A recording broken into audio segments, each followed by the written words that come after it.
अभिवादन स्वीकार कीजिए ब्रजेश मिश्रा का और आप देखना शुरू कर चुके हैं द डिबेट। बहनों भाइयों, भारत माता की जय। 140 करोड़ भारतवासियों का सीना आज गर्व से चौड़ा है और माथा ऊंचा है। आज हमारे बहादुर जवानों ने वो करके दिखाया है जिसकी 14 दिन से पूरा देश प्रतीक्षा कर रहा था। हर व्यक्ति का खून खौल रहा था कि कब पहलगाम का हमारे बाकी साथियों के, हमारे इस देश के निर्दोष नागरिकों, हमारे सैनिकों का, हमारे इस देश के एसेट का नुकसान करने वाले आतंकवादियों के खिलाफ निर्णायक कार्रवाई होगी। और आज वो दिन आ गया जब भारत के वीर बहादुरों ने पाकिस्तान को उसके घर में घुसकर सिर्फ मारा ही नहीं, पटक कर मारा, गिरा कर मारा और मार ही डाला। उनको मारा जो आतंकवाद में लिप्त थे, किसी निर्दोष को नहीं।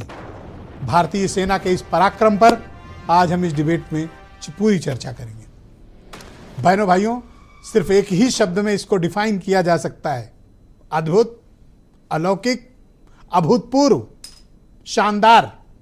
पर इस पराक्रम की पराकाष्ठा आज भारत के जवानों ने, हमारे बहादुर सैन्य अधिकारियों ने, हमारे सैन्य रणनीतिकारों ने, हमारी पॉलिटिकल लीडरशिप ने आज जिस प्रकार का पराक्रम, साहस एक देश की संप्रभुता के लिए जरूरत होती है, आज वो करके दिखाया है। ये देश अपने बहादुर सैनिकों के समक्ष नतमस्तक है जिन्होंने अपनी जान पर खेलकर दुश्मन को उसके घर में घुसकर ऐसा सबक सिखाया है जो सदियों तक याद किया जाएगा। कल जब मैं डिबेट में ये बात पूछ रहा था कि कब खौलेगा आपका खून, बहनों भाइयों, रात में ही खून खौला।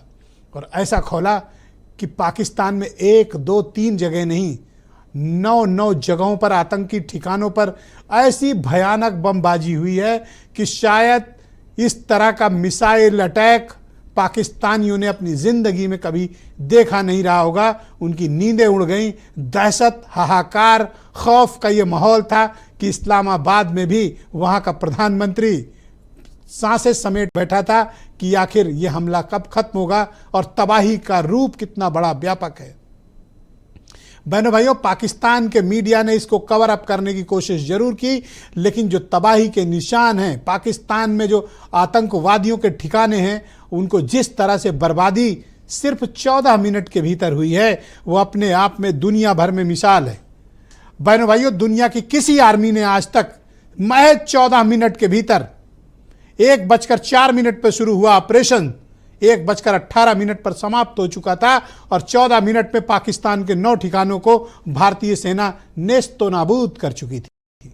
बड़ी तादाद में आतंकवादी और उनको लॉजिस्टिक सपोर्ट करने वाले मारे गए और पहलगाम के हमारे निर्दोष भाई बहनों की मौत का बदला लिया गया। ऑपरेशन सिंदूर, मैं नतमस्तक हूं उन लोगों को जिन्होंने ये नाम रखा। हमारी बहनों का, हमारी माओं का, हमारी महिलाओं का सिंदूर उजाड़ने वालों के खिलाफ ऑपरेशन सिंदूर ही जरूरी था। सिंदूर हमारी एकता का, हमारी संस्कृति का और हमारी संप्रभुता का प्रतीक है। सिंदूर अगर परिवार को जोड़ता है तो सिंदूर का रंग भी लाल होता है। आज उस लाल रंग का प्रभाव पाकिस्तान की सरहदों पर जो दिखाई दिया, भारत ने घुस कर मारा है और ऐसा सबक सिखाया है कि अब इस्लामाबाद और रावलपिंडी को भी कंपकपी चढ़ी हुई है। ऐसा हाहाकार मचा हुआ है। मैं बहुत से आज पूरे समय इंटरनेट मीडिया पर मैंने देखा, पाकिस्तान के जो अरबपति, व्यापारी, उद्योगपति पाकिस्तान छोड़कर भाग रहे हैं। उन्हें पता है कि भारत की तैयारी का रूप इतना व्यापक है कि बच कोई नहीं पाएगा। हम तैयार हैं। अभी तो ये सिर्फ झांकी है, असली पिक्चर तो अभी बाकी है। जिस प्रकार की तैयारियों के साथ भारत इस बार लैस है और जो पॉलिटिकल और मिलिट्री कमिटमेंट है, बहनों भाइयों, ऐसा तालमेल बहुत कम देखने को मिलता है। और अब ये तालमेल के साथ 140 करोड़ देशवासियों का संकल्प, उनका कमिटमेंट और सरकार को मैंडेट है। मैं पूरे देश में इस तरह की वृहद एकता देखकर मेरा मन बहुत प्रफुल्लित है।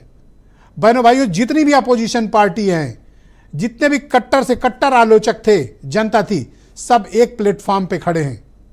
रोंगटे खड़े हो जाएंगे जब आप असदुद्दीन ओवैसी का वो स्पीच सुनेंगे जिसमें वो पाकिस्तान मुर्दाबाद के नारों को बुलंद कर रहे हैं। बहनों भाइयों, इसी अभूतपूर्व एकता ने रोंगटे खड़े कर दिए हैं इस देश में। और आज पाकिस्तान की वो हालत कर दी है कि वो पूरी दुनिया में आइसोलेटेड है।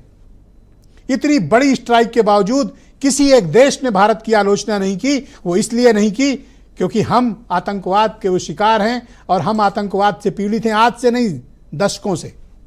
इस कमिटमेंट की दुनिया को जरूरत थी। घुसकर मारने का ही दौर है, और सिर्फ मारने ही नहीं, तबाही फैला देने का दौर है। क्योंकि आप चैन से तभी रह पाएंगे जब आप आतंक को नेस्तो नाबूद करेंगे। वैसे हुआ क्या रात में, पूरा देश ये जानना चाहता है। रात सुबह जब लोग सोकर उठे, बहुत लोग तो रात में ही जग गए, लेकिन सुबह जब लोग सोकर उठे, मन में इतनी खुशी थी, उल्लास था, अपने जवानों के प्रति कमिटमेंट था। देश में भले हम लोग अंदर लड़े झगड़े, विचारधारा किसी की ये हो, किसी की वो हो, कोई कुछ करे, पर हमारे लिए अंत में बहनों भाइयों देश ही महत्वपूर्ण है और देश ही सब कुछ है। देश से ही जीवन है। और ये देश न्याय मांग रहा था। किनके लिए? जिन निर्दोषों को मारा गया।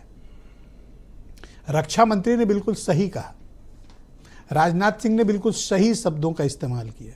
उन्होंने कहा कि हमने उन्हीं को मारा जिन्होंने पहलगाम में निर्दोषों को मारा।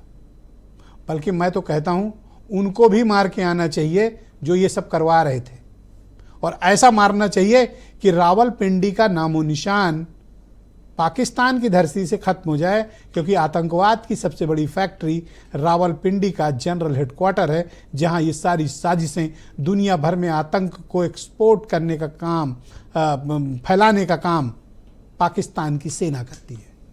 बहनों भाइयों, हर भारतीय आज गर्व से अभिमान कर रहा है अपनी सेना पर। हर व्यक्ति प्रफुल्लित है, इंसाफ मिला है और आगे भी ठोक कर इंसाफ मिलेगा। तो आज आप कुछ बयान सुन लें। दो महत्वपूर्ण चर्चाएं और हैं जो मैं कहना से पहले, कर्नल सोफिया कुरैशी और विंग कमांडर व्योमिका सिंह, कितनी शानदार स्ट्रेटजी है भारत सरकार की। नारी शक्ति से जवाब दिया, और ऐसा जवाब दिया कि दुनिया भी देखकर दंग है। इसीलिए बहनों भाइयों कहते हैं कि जोश, होश और रणनीति अगर आपके पास है और कमिटमेंट है, दृढ़ जज्बा है, दुनिया की कोई ताकत आपको रोक नहीं सकती है। और आतंक को फैलाने वालों को कुचलने के लिए भारतीय सेना फिर तैयार है।